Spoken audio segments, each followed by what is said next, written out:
We all know about SEO, right? But do you know about GEO? Do you know why so many photographers are not getting bookings and why some photographers who you would think maybe you would go, how are they getting them?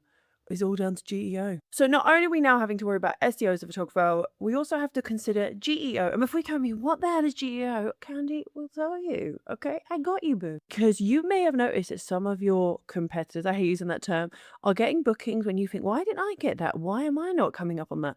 And it is not because of search engine optimization anymore, or not only, should I say, because these two have to work in tandem.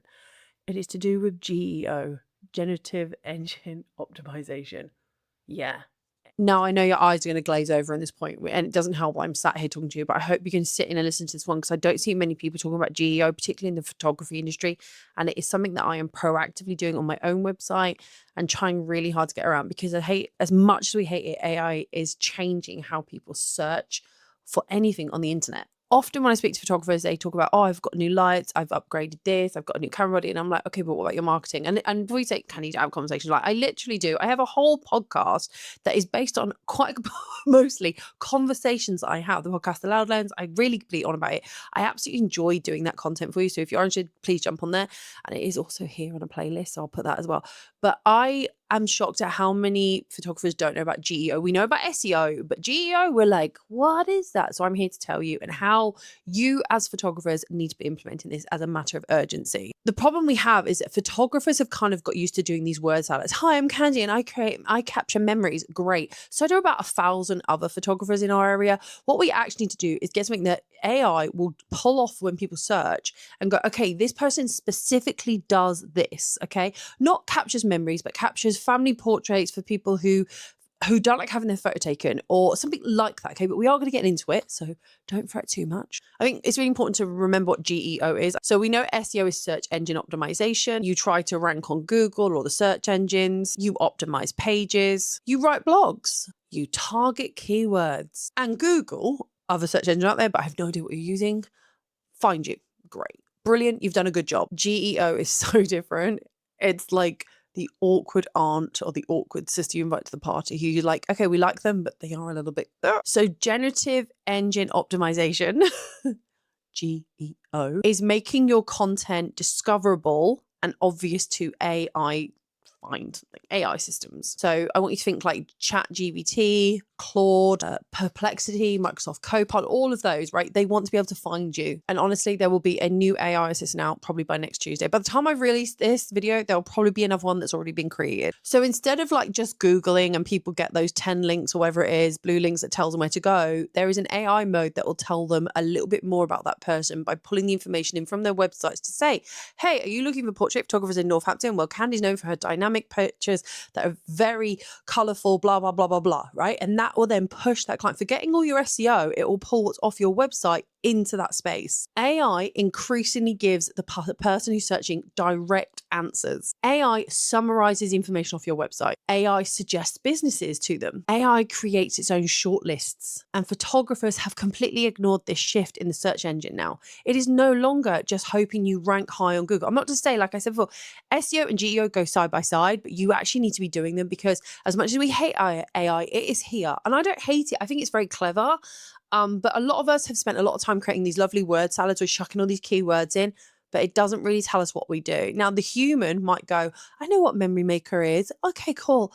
But hundreds of people are doing that, using that same term. You have to be very blunt about what you offer, which I think really helps you in your marketing because once you know exactly what you offer, you know how to market it. But again, I've covered that in multiple videos, so now is a good time to subscribe to this channel, but also go check out my podcast where I do lots of in-depth conversations about this as well. So real people are asking very real questions, which is why GEO jumps in. So instead of people going wedding photographers, they're going wedding photographers in Northampton. I'm based in Northampton and I'm a wedding photographer as well as what else I do. So that's SEO thinking. Like we think people are going to put wedding photographer in Northampton. They might put who are the good wedding photographers in Northampton? Okay. or who are good working with neurodivergent couples, or more specific, yeah? Who has experience with Muslim weddings? That kind of thing, all right? They're asking more questions. So AI then trawls your website to find that information. There's a whole difference. It's not just about keywords. It's a very different shift in conversation. And that's kind of where GEO lives. It's not so much just about the keywords, which is incredibly important, but it's also about what you're writing about, what shows on your website, and how it links back to you. So, we're not just putting in Muslim photographers. We're looking for people who have experience with Muslim weddings. People are writing them in these questions. They're changing how they search thanks to AI, because AI responds really well to questions rather than just whacking in a few searches.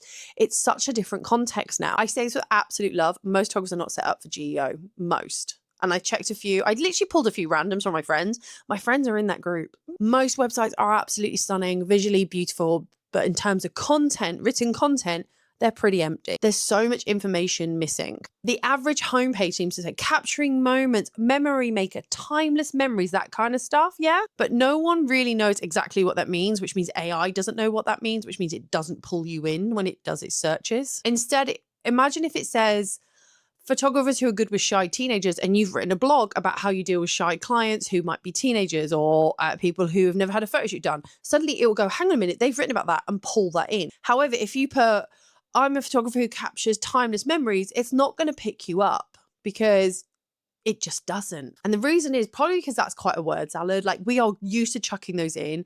We're not answering questions or in the way that people are now searching. We're seeing that search. It's even down when you put into Google, you'll put how do, and then it will come up with the most common ones, or what photographers in, and then it will come up with your area or specific, and it's already preempting those questions for you. So it wants you to use those questions so it can find, and that's where AI jumps in. AI needs context, right? We know it feeds on our work, so why don't we make it work for us in very simple terms? So we want to be very specific in what we offer. We want to have evidence to prove that we offer and do the job. We have some authority about what we do, and we have the experience in what we do. And then AI will go, that's someone we want. The more clearly you explain what you do, who you help, how you do it, the better you'll get picked up by AI. Okay, so the better your GEO ranking will be. So I'm just written one here as an example. I'm going to look at what it says. Instead of saying I photograph families, I specialize in photographing families with autistic and neurodivergent children, adapt my sessions to suit individual sensory needs. Okay. I'm not saying you're going to write that all over your thing, but maybe if you write a blog post about working with neurodivergent people, maybe that'll offer you a blog, and then AI, when someone's looking for someone like that, will bring you up. Okay. AI wants to understand you. If you keep chucking these word salads in, it's not going to understand you, and it just will stop recommending you. And given the fact that even if you go to Google now, it has the AI response automatically there, you might find yourself, while your Google rating is great, you're not in the first line and people have to scroll to find you. We want to be in that top scroll bit, yeah? You want to be discoverable because you solve a specific problem for your ideal client. That is what you want to be talking about, and that is how you get found. So here's what I think is going to happen in, say, the next 5 years. It's such a bold statement. In the next 5, maybe not 5 years, but it's going to happen, okay? The photographers are going to start dominating the scene. Possibly are not going to be the best photographers. I say that with love. I do genuinely mean that. Who we consider to be the best is a very personal experience. I think the ones who are going to get more bookings are the ones who communicate really clearly, the ones who educate, the ones who publish useful content. And I'm not talking like, I mean, everyone in their wedding thing seems to do that one where they go, how to book your ideal wedding photographer. Okay. And it's all spoken in the third person. Speak about how you are good for them, not general. Instead of trying to educate everybody, why don't you tell them why it's so good to book you? That's far more better for one, SEO, because you can chuck all your keywords there, but also GEO, because you're identifying who you are, what you do, and how you do it, and then giving yourself some authority, okay? It will also be people who answer questions using their blogs and their websites. It'll be people who build authority, because AI systems love useful information, all right? They don't care about pretty portfolios. I hate to say it, they don't. They want information, okay? Useful information allows them to recommend you. All right. So I really want you to look at your website and go, hey, what can I do? I will just recommend where I've been doing it is in my About Me page and also in my blogs. I'm going to bring this on because so many people don't blog and they say, I haven't got time. Blogging is one of the best ways not only to boost your SEO, to talk about how current you are, but also shows the variety of what you do and allows a bit of your personality to shine. But now we know it's going to be good for your GEO ranking. For me, blogging is not dead. You need to be blogging. I think people stop blogging because of Instagram, then TikTok, then Reels, and we all just started getting lost in it. And we started doing these vlogs, and then we started like just updating our stories, and we got a bit lost. The problem is all of those accounts could disappear, whereas your website is one that you're in control of, right? And I know it sounds really weird. It's not because humans are going to read it, but AI will. AI will. So you could do these amazing pieces that, and you don't have to worry about a client reading them. Yes, it'd be nice if a client did read them, but AI is going to read them. The AI systems will look at them and get what it wants from you. It's such a good place to get your GEO in order. Every one you post is an example of how good you are. It's a sample of your expertise. It shows that you know what you're talking about, so it trusts you more to recommend you. So say, for example, someone asked photographers who have shot comedians. That would be me. I have that. I have it in a blog post. Somebody who works with neurodivergent clients. That's me. I have it in a blog post. I have evidence because I've photographed backstage. I have video blogs. I have context about it. I have interviews about it. Everything I do, I make sure that I'm linking it all together and I'm talking about it in my blog. But also, AI doesn't just look at your website. It goes a little bit further afield when it sees that your name is being used elsewhere. GEO looks at your digital reputation essentially, and it's that builds you up and makes you stand out in this new area of search, shall we say. For me, it's really important that I have a YouTube channel and my podcast, but if you don't have that yet, that's fine. You don't need to, but definitely start thinking about, hey, have I had my name published anywhere? Am I talking about myself on LinkedIn? Where am I putting about me? What am I talking about? Where am I sharing my content? And one of the best ways you can do this, honestly, while it's lovely on your blog, is getting reviews in. Get reviews for your business and get people talking about what you do. So, example, if you had a headshot client and get them to talk about the headshot, say, hey, I'd love a review if you could talk about your headshot session with me. Let people know what you had that would really benefit me. Just to ask your clients. It really helps because that's being independently done. So AI goes, hang on a minute, they're not in control of that. That must be true. Pulls it in. It's got a little bit more authority to it because it's not from you, but it's about you. If say 50 people say Khandie made me feel comfortable in front of the camera, that's a signal, that's a pattern. If people mention my professionalism, that's a pattern, that's a signal. If people mention that I'm great with working neurodivergent children, that's a pattern, that's a signal to AI. AI notices these signals and notices these patterns. So when it comes to me being search for that, or someone searching for photographers who work well with neurodivergent children or photographers who work with neurodivergent children, I might come up a little bit higher than say someone who has done it but isn't talking about it so openly, okay? And I think, again, this leads into what is the biggest mistake we have. Photographers are so desperate to get working, they start to appeal to everybody. And then that affects not only your SEO, but your GEO. And as the new way of searching has changed, you need to be really knuckling down who you serve and how you serve them. It goes well for your marketing because then you'll know who to market to. And I could come onto that, as I've said before. There's a whole nother episode and series done behind me. There are people who literally have websites say, I photograph newborns, cake smashes, corporate, nightlife, festivals, portraits, headshots, your nan's dog, your nan's aprons, stock photography, blah, blah, blah. And AI just goes, what? I don't know what they do. And the thing is, when you're trying to match everything, you're not really getting known for something. And Google doesn't know what to do because you've got all these different things, but it doesn't look like you specialize. So AI will be like, oh, hang on a minute, they're looking for someone who does this. Well, you do a lot of different things, so you're not a specialist in this, so I'm not going to recommend you. Specificity will win a lot in GEO, okay? Maybe you're trying to do, I'm a photographer for everything, great. But if you want to be picked up by the GEO systems, or should say the AI systems using GEO, you need to be very specific about what you want it to pick up. So for me at the minute, it's branding, portrait photography, and my fashion photography. Maybe a little bit of my weddings are in there, but I've started creating blogs around that and making sure that I'm talking in a way that directly correlates to what I'm trying to promote. Now, there is an ethical debate. A lot of us hate AI and we're against it. The problem is that not everybody is, and AI is a massive part of search engines now. Whether we like it or not, it's being used. Okay, so there's no harm in, I say that very loosely, in us making sure our websites are GEO ready. I know that people are going to be like, oh my God, you're just spoofing the system. You're messing with the system. Oh my God, you're just going to post a load of blog. Yeah, you're right. I am going to crack the algorithm, as they say. I'm not, but I am definitely going to give myself a boost up if I know that this worked. And I have already seen some of this come back on me after I started blogging about things and changing a few little details here and there on my website. I'm already seeing it happen to me. I mean, if you're genuinely knowledgeable, document it. If you've genuinely done the job, document it. Remember though that AI can spot fakes. I know it sounds really weird, but it will start noticing that you're not really doing it as much. So you really need to platform what you're good at in this level. You need to platform so it picks it up instantly. Don't just say, I've done one cake smash, I do cake smashes. You've got no other record of that. So really lean into what you're doing the most of to get yourself pushed forward. Now, if you are, say, doing loads of headshots and that's not your jam, you don't want to do that, definitely start pushing more on your blog about, say, what you are interested in. Maybe it's sports photography, talking about your sports photography, sharing some of your images, sharing the reviews from people. Maybe you did you were recorded doing it. Maybe you've got an Instagram reel where you're talking about sports photography in your name. Everything has to have the same across. And that's how AI works. It looks for those patterns of your name and then it'll go, Khandie's talking about the fact she loves sports photography. She used to not like that. So where is that evidence? It will search further and see that, I've got 19 reels on sports photography. I do not. I'm not a sports photographer. Okay. But they have all this stuff and it'll start going, okay, Khandie's a sports photographer. So if someone was looking for a sports photographer in Northampton, perhaps my name will come up a little bit more than it would. So just to go back to what you could do today, I definitely think you need to fix your about page. Okay. Who you are, where you are, what you do. I also want you to talk about your expertise. What's your approach like? And particularly about your experience. Don't be afraid to really bolster who you are. Like, hey, I've shot celebrities from X, Y, Z. I've worked backstage, blah, blah, blah. I've worked at this place. Really boost it up. Okay. Imagine you're telling someone how great you are. And that's exactly how your about page should be. You want to still keep SEO in mind, but make sure your GEO is in mind too. So you're answering possible questions. I also recommend creating an FAQ page, frequently asked questions. Try to keep them very specific to you. About what kind of weddings do you like photographing?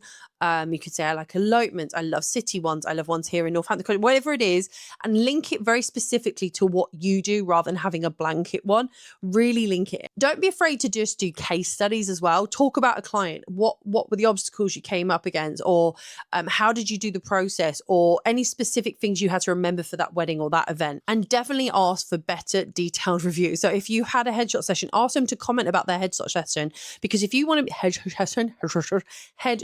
session, because if you want to be known as the headshot photographer in your area, you need to have people saying the word headshot and linking it to you.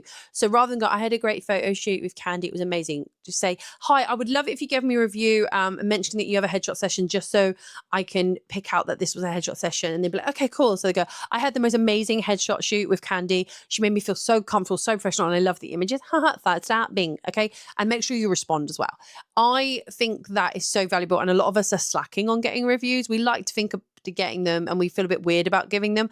Definitely go and get them. Also, try and think of one thing in particular you want to be known for. Is it children's photography? And then really get yourself bolstered to be known by that. Yes, you can do all the other things, but it's better to be associated with one thing than 20 other things kind of loosely. So while I know some people are a bit annoyed about niching down, I think in this term, maybe just pick 3 things that you really want to be known for, so that AI grabs you and goes, okay, this is the person for this kind of stuff, rather than trying to be everything. It will just go, okay, they do too much, that I'm not picking them up. All right. And I know there are going to be photographers here who are like, I just can't be asked for that. Okay, great. But we all know marketing changes, and then we complain that marketing has changed and we can't get clients in. You need to stay ahead of the curve. So get on with GEO. We did SEO. We've been learning about SEO for years. Okay. Now we have to learn about GEO, and it's actually a lot easier to understand. Now you know how it works. Okay. So I hope this episode has really helped you. It is not a hack, and it is certainly not a trick. It is not some secret prompt or an AI algorithm hack at all. And it's not a loophole. It's reputation building, if anything. It's kind of like you're scaling up slowly in a digital